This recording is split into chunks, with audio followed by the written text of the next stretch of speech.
เจ้ามื้อนี้ก็จะมาแนะนำวิธี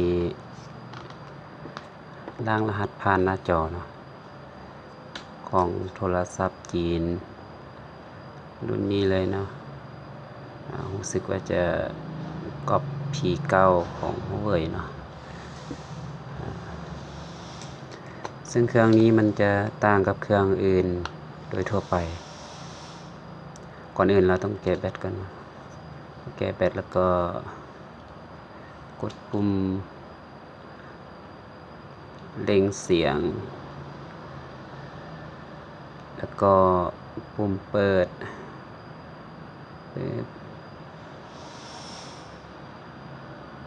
พอไฟขึ้นหน้าจอห้องแล้วก็ปล่อยปุ่มเปิดเนาะกดปุ่มเล็งเสียงค้างไว้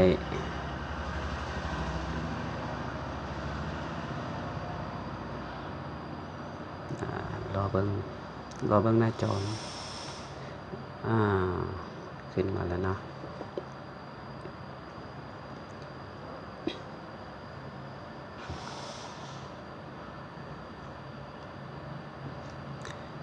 จะเห็นคำว่ารีเซ็ตเนาะรีเซ็ตนี่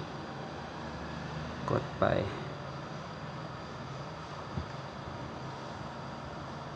รีเซ็ตเป็นค่าเริ่มต้นรีเซ็ตโทรศัพท์ล็อกทุกอย่าง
ก็เป็นนันว่าจบเนาะ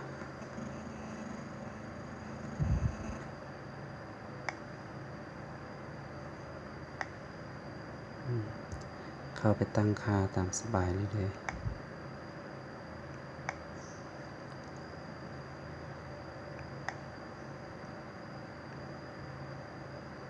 โอเคเจอกันใหม่คลิปหน้าสบายดี